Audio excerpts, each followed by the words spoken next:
My name is Basil Seggos. I'm the Chief Investigator of Riverkeeper. We are a Hudson River environmental group with responsibility over Newtown Creek in New York Harbor. The simplest way to describe what we do is we track down and stop polluters.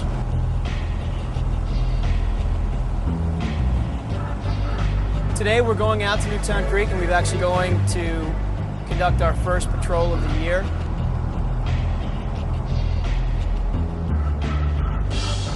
We've been up Newtown Creek maybe 125 times or so, patrolling it, looking for pollution sites, taking out members of the community, and today this is our first in 2006.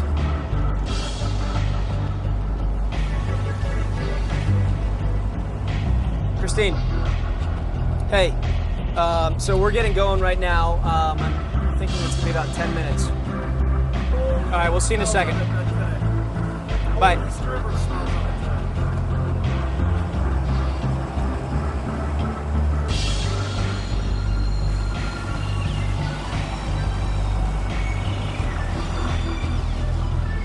Yeah, going across from Manhattan over to Newtown Creek, you get an immediate sense how centrally located this body of water is. I mean, the mouth of it is literally right across from 34th Street, the center of Manhattan pretty much. Yet you go into the creek and immediately you sort of lose your sense of space in a way because the creek's been dying for so many years.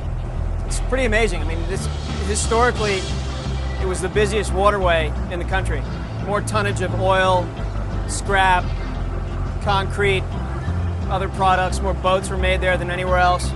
And 50 or 100 years ago, things started to change. And this creek has been dying this sort of slow death ever since.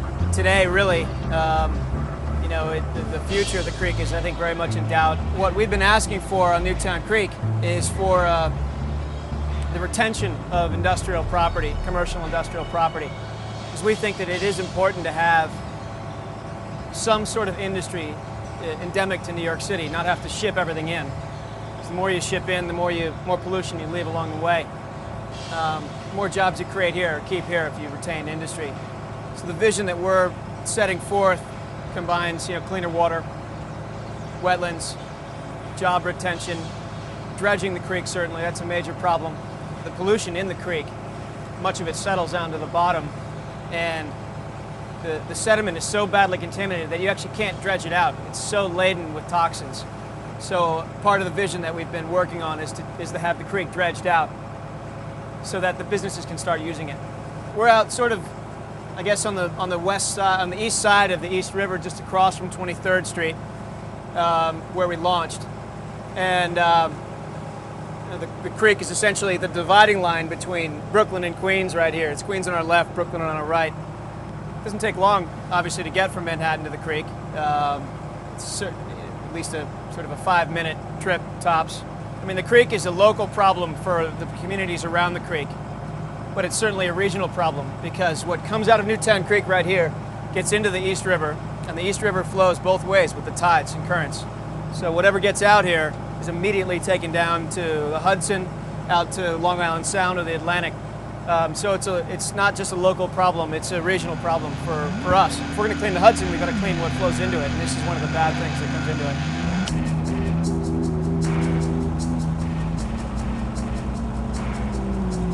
So we just came into Newtown Creek right here. East River, Manhattan over here. Pulaski Bridge right ahead of us. This is actually the halfway point of the New York Marathon. The further you go up the creek, the more it begins to look like a road. It looks less like a creek. It takes these hard right turns because most of what you're looking at here is fill. It was all a salt marsh. All this is essentially just a dumping ground for sewage. This isn't a creek. This is more like a canal. Think of a creek in the mountains where you have trees or communities. Canal, you know, you think more of man-made path, hardened shorelines, lots of industry, lots of commerce. It's not even really a functioning canal anymore. This creek just does not flush out. So the only thing you have actually flowing into the creek is raw sewage when the system overloads. And, you know, dirty groundwater that infiltrates the system and comes out through the banks into the creek, bringing oil and contaminants addition to raw sewage, and it just sits here like this. You know, I don't think that there is a contaminant you wouldn't find here. We found everything from mercury to PCBs, cadmium, oil, sewage, you know, benzene, gasoline, everything, raw product comes out into this waterway. There are no environmental controls here. There really are no environmental controls. What the city has done, what the polluters have done, has been essentially to dump into the creek and let nature take its course. And nature cannot keep up with the amount of pollution that gets into the creek here. This is Shell Oil, which is actually a Saudi company right now. And they've got everything from ethanol to gasoline here, and obviously benzene as well. You can see on the side, Danger Benzene. A little further up is a Russian oil company. It's all international. Yeah, we're about to pick up Christine Holowitz, who is an activist in Greenpoint, well respected, who holds a position at the Newtown Creek sewage plant, essentially as a community liaison. My name is Christine Holowitz. I am a co-chair of GWAP, which is 40 different organizations in Greenpoint community. Our mission is to look at open space and, you know, clean environment. The creek has always been very dirty. That's the whole problem. The businesses that were here, I don't think adhere to any rules or regulations. Before we go anywhere, two things: dead rat, and this is Amoco's facility right here. Amoco began operating in 1969 at this site. They've had some spills over the years, but they're actually on top of what is currently one of the biggest oil spills in the world. It's ExxonMobil's oil spill, which began just off the bow of the boat. You can see those white tanks back there. 17 million gallons somehow got into the groundwater over, you know, a series of decades, periodic leaks and spills, just improper management. The spill today is 55 acres, currently underground between that tank area all the way over to the Kosciuszko Bridge. It's a massive area, in some places 24 feet thick of oil. That's right. You know, a few feet below the surface, up to about 40 feet below the surface. And it extends well back into residential Brooklyn. That's right. Hundreds of, maybe thousands of people live on top of floating oil. The boundaries of the oil spill haven't really been determined because there had never been an independent study done on this. Many people that live like right on top of the oil spill will tell you that when there was rain and stuff like that, they can smell oil in their basements. You see everything here, just brew of sewage and oil. I mean, you can see this essentially a sheen here, bluish sheen, in some places rainbow, that just indicates, you know, there is nothing that isn't in this creek right now that's impacting water quality. It's just disgusting. Condom, Doritos wrapper, bubblegum wrappers, straws, tampon applicators, cans. You know, this boom here, essentially put in place to keep oil that might seep through that bulkhead into the creek, to keep it behind the boom. Poland Spring bottles, Hawaiian Punch, you know, certain sewage. I mean, this is absolutely disgusting.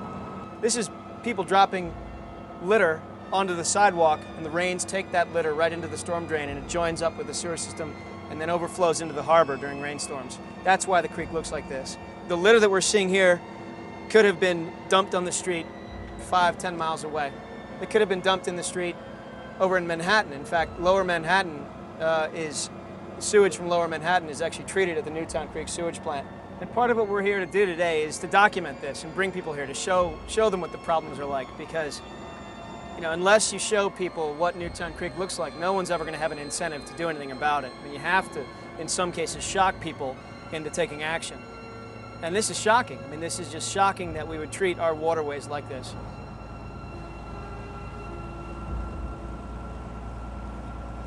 It could look cleaner. I mean, it could look a lot cleaner. And what we're talking about doing, I think, is striking a balance between industry, commerce, recreation, and a healthy ecosystem.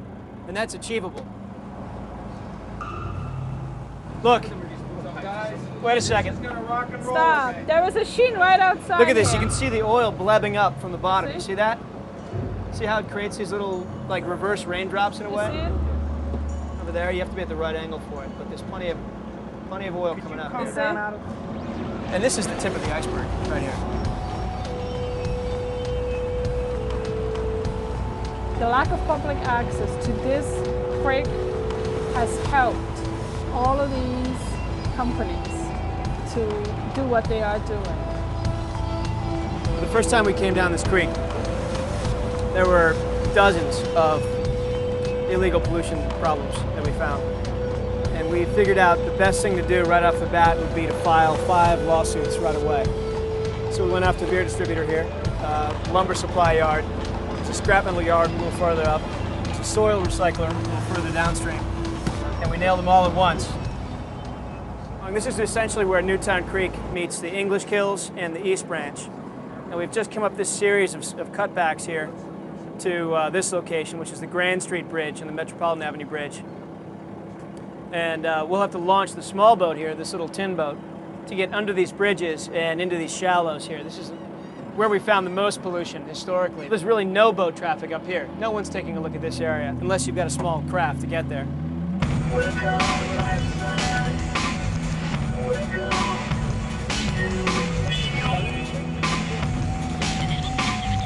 This is all sewage water. I mean, most of what you're looking at here is water that's look at that, right away. Unbelievable. Right off the bat, be steady.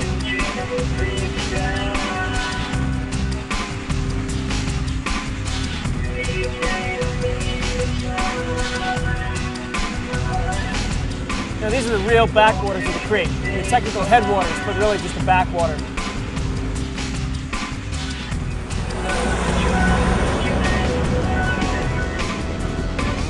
Smell that. You smell that sort of dead flesh? Well, last year we found a pipe spewing chicken blood in parts. This pipe over here. When they're washing out, their slaughterhouse, essentially, the water will go, the dirty water will go into that storm drain illegally and get into the creek. Nobody comes back here. And this is just a dead zone. I mean, it's not just the water, but you can look at the water, obviously. It's disgusting. It's milky. But there's nothing going on land. People do what they want here because no one's looking.